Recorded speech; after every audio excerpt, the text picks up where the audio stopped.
Teacher talking sports, what it does, what it do, how we living today. The 2024 Baseball Hall of Fame ballot was revealed. The results will be announced on January 23rd of next year. If you're familiar with how Baseball Hall of Fame voting works, player needs at least 75% of the votes to be elected. You can vote, each person that's voting can vote for 10 players at the most. So let's take a look at the ballots via Fox Sports MLB X page 2024 Hall of Fame ballots. So there are a total of 14 returning candidates. These are guys that have been on the ballot. Can't be on the ballot for any more than 10 years, and they must have had at least 5% of the vote to remain on the ballot. So, key names: Todd Helton, very close. We'll look at last year's Hall of Fame balloting in a second. Later in the video. Todd Helton, of course, played his entire career with Colorado. Excellent hitter. Some voters may hold it against him that his home games were at Coors Field. Billy Wagner, one of the elite closers during his day, also very close. Andrew Jones, a guy who has a ton of gold gloves, was a very good hitter as well, but his career kind of began to fade around the age of 30. Gary Sheffield, a member of the 500 home run club. Carlos Beltran, you wonder if some voters held it against him that he was a part of that Houston Astros team that had so much controversy with it. Alex Rodriguez, we know how amazing his career numbers are. We also know of the 2 suspensions he had, as well as Manny Ramirez, another guy who has had multiple suspensions for performance enhancing drugs. Omar Vizquel, one of the best defensive shortstops of all time, lengthy career, led him somewhat close to 3,000 career hits, but was never really an above average hitter. And he also has had off the field issues, which is caused his vote total to go down. Andy Pettit was suspended once for PEDs, but I believe he's the all-time leader in postseason wins.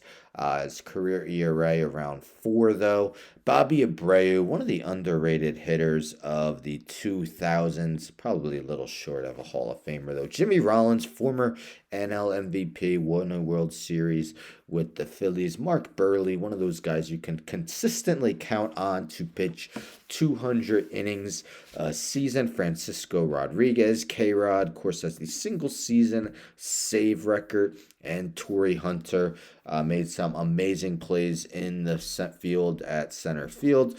So we also have new candidates. We have a total of 12 guys who are on the ballot for the first time. So 26 guys in all on the ballot. Joey Bats, Jose Bautista, one of the elite power hitters for 5 or 6 season stretch. Adrian Beltre, I don't think there's any questioning whether or not he's going to be first ballot.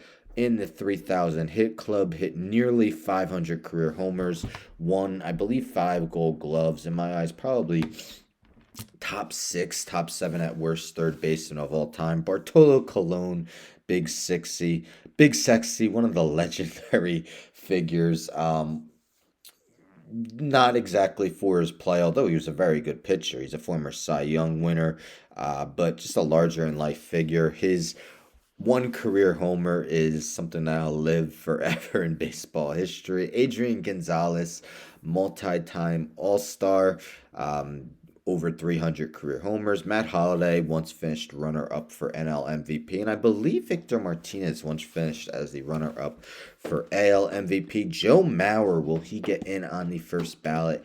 3-time batting champ, was one of the game's best hitting catchers. Once he moved to first base, wasn't as good a hitter, had OPS pluses around 100, but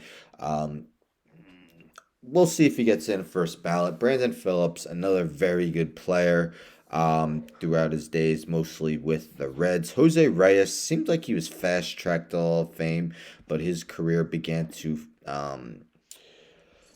his play began to fall apart when he was around 30 years old. Big game James Shields, another guy who consistently threw at least 200 innings a season. Chase Utley, World Series winner with the Phillies. Definitely will have a lot of Hall of Fame. A lot of people think he should be in. Some of his counting numbers might be considered a little low, less than 2,000 career hits. And David Wright, much like his former teammate Jose Reyes, the guy seemed fast tracked for the Hall of Fame, but just like Reyes, his career started to fall apart around the age of 30. If we take a look at last year's Hall of Fame voting ballot via Baseball Reference, of course, Scott Rowland barely got in on his sixth time on the ballot, but we see Todd Helton fell just short at 72.2%. Billy Wagner also very close at 68.1%. The other guys who remain on the ballot, Andrew Jones 58.1%, Gary Sheffield 55%, Beltran 46.5%. A-Rod 35.7%, Manny Ramirez 33.2%, Vizquel 19.5%, and I believe he might have been around 40% at his highest. Andy Pettit 17%, Abreu 15.4%, Rollins 12.9%, Burley 10.8%, K-Rod 10.8%, Torrey Hunter 6.9%. So who do you think will be a part of the class of 2024?